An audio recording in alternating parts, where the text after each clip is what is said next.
महाराष्ट्र से रायगढ़ जिले के अलीबाग तालुका में करले गांव पहाड़ी और प्रकृति की गोद में बसा है। करले गांव को प्रकृति की भरपूर देन मिली है। इसके अलावा इस स्थान पर नवनिर्मित अद्भुत शिव मंदिर वास्तुकला ने भी इस गांव की सुंदरता और महिमा में चार चांद लगा दिए। अत्यंत आकर्षक ढंग से काले रेखे पत्थर से निर्मित प्राचीन एवं ऐतिहासिक अनुभूति प्रदान करने वाले शिव मंदिर के निर्माण से एक धार्मिक एवं मंगलमय वातावरण निर्मित हुआ।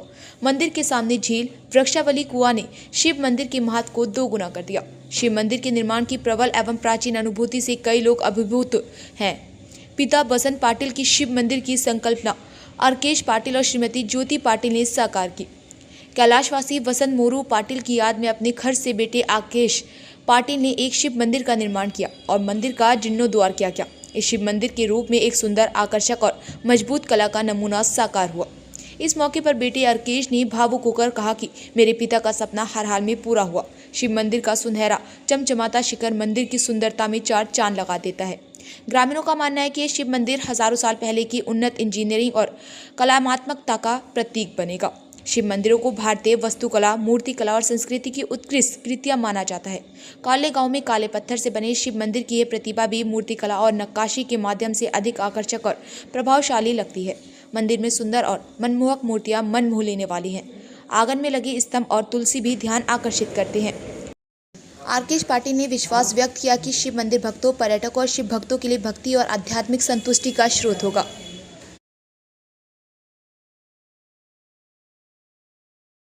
समोरच शिव मंदिर होतं, तर आम्ही नेहमी बघायचो की मोडकळीस आलं होतं।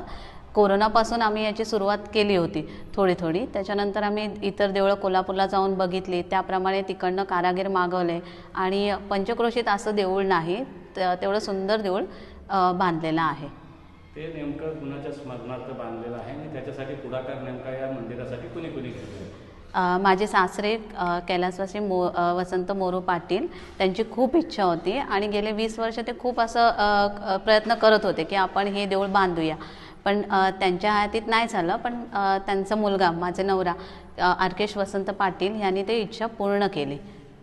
काय नाव तुमचं आणि काय सांगाल? अतिशय सुंदर असे शिवमंदिराची या ठिकाणी संकल्पना साकारलेली आहे, कसं वाटतंय ग्रामस्थांना? नाव काय? माझं नाव राकेश धनाजी पाटील, उपसरपंच मानतर्फे झिराट। हे जे मंदिर आहे ते माझे काका स्वर्गीय वसंत मोरू पाटील यांच्या स्मरणार्थ माझा भाऊ आरकेश वसंत पाटील यांनी स्वतः स्वखर्चानं बांधलेलं आहे। या मंदिराच्या बाबतीत सांगायचं तर हे फार प्राचीन मंदिर आहे, रामदानेश्वरच्या पायथ्याशी असणारं आणि साधारणतः एक प्राईम लोकेशनला असणारं, समोर सुंदर असं सुसज्ज तळं आहे आणि तळ्याच्या समोर हे ऐतिहासिक मंदिर आहे आणि त्याच दर्जाचं, अतिशय प्राचीन संस्कृतीचं, तसेच कोरीव दगडांचं, कोल्हापूरवरून दगड आणून हे मंदिर बांधलेलं आहे। निश्चितपणानं भविष्यातल्या अनेक पिढ्या हे मंदिर असंच चिरकाल राहील आणि आमच्या गावाच्या वैभवामध्ये या मंदिराच्या निमित्तानं फार मोठी भर पडेल याची मला अपेक्षा आहे। निश्चितपणानं महाशिवरात्रीला इथे उत्सव असतो, अनेक धार्मिक कार्यक्रम या ठिकाणी असतात आणि अशा कार्यक्रमांसाठी निश्चितच भविष्यकाळातल्या परिसरातील अलिबाग तालुक्यातील लोक आणि पर्यटक तसेच भाविक या ठिकाणी आवर्जून येतील याबद्दल माझ्या मनात कोणतीही शंका नाही आहे। दादा, काय सांगाल? निसर्गाच्या कुशीमध्ये वसलेल्या कार्ले गावामध्ये आपण अतिशय सुंदर असं प्रतिम शिवमंदिर बांधलेलं आहे, काय या मंदिर बांधण्यामागची संकल्पना आहे? तिन्ही बाजूला पूर्ण डोंगर आणि मधोमध आपलं त्या तळे असलेलं एक देऊळ, सुंदरसं देऊळ होतं, पण जीर्ण पूर्ण झालेलं होतं ते देऊळ। या जीर्ण झालेल्या देवळाचे पूर्ण जीर्णोद्धार करण्याची इच्छा माझ्या वडिलांची, जे शिवभक्त होते, त्यांची होती। त्या अनुषंगाने मी त्यांची इच्छा पूर्ण करण्यासाठी हे देऊळ बांधले। त्यांचं म्हणजे ते वसंत मोरू पाटील यांची एक इच्छा होती की आपण या छोटंसं गावात आपले हे सुंदर देऊळ बांधावं आणि त्या शिवलिंगाची ही जीर्णोद्धार व्हावा याची त्यांची अपेक्षा होती। त्याप्रमाणे मी माझ्या पद्धतीने आणि माझ्या याने सर्वात चांगल्यात चांगलं देऊळ बांधता येईल याची प्रयत्न केलेला आहे। हा देऊळ बांधण्यासाठी माझी पत्नी ज्योती पाटील हिने तेवढं सहकार्य केलेलं आहे। त्याचप्रमाणे या देऊळ बांधण्यासाठी आम्ही खास कोल्हापूरची आम्ही देवळं बघायचो, जी खूप जुना पुरातन होती। ती दगडाची काळ्या दगडाची देवळं बघून आम्हाला प्रसन्न वाटायचं. त्या हिशोबाने आम्ही पूर्ण हा दगड काळा दगड कोल्हापूरवरून स्वतः कोरून मागवला. इथे त्यांचे कारागीर 1.5 वर्ष आम्ही इथे ठेवले आणि त्यांच्याकडून करून घेतलं.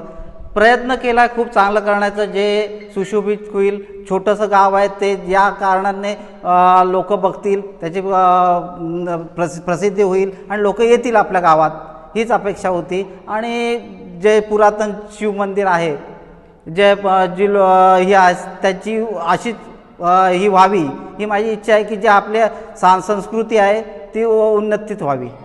एकूणच आपण बघतोय की प्राचीन काळातील पुरातन ऐतिहासिक जी मंदिरं आहेत त्या मंदिरांचं स्वरूप आणि वैशिष्ट्य हे मंदिर पाहिल्यानंतर त्या ठिकाणी प्रतिबिंबित होतं.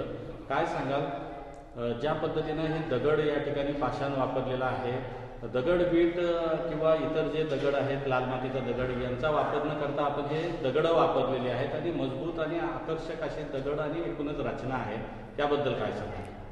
आम्ही कोल्हापूरला जाताना बरेचशी अशी पुरातन दगडाची देवळं जुनी बघतो, तर ती कन्सेप्ट बघूनच आम्ही विचार केला की ही काळ्या दगडाची खरोखर ही कोरतात कशी आणि कोरली गेली तेवढं कठीण आहे. जांभा दगड लगेच कोरला जातो, पण हा कठीण दगड कोरणं सोपं नसतं. त्याची बघून आम्ही एक कारागीर आम्हाला भेटले, त्या हिशोबाने त्यांना आम्ही भेटून हा अशी कन्सेप्ट सांगितली. थोडा खर्च वाढेल, खूप होईल, पण आम्ही त्याचा विचार न करता पुरातन याची ही कशी होईल याची ही केली आम्ही. आणि तो काळ्या दगडामध्ये हे कोरीव त्यांच्याकडून आम्ही कोरून घेऊन हे मंदिर हे केलेलं आहे.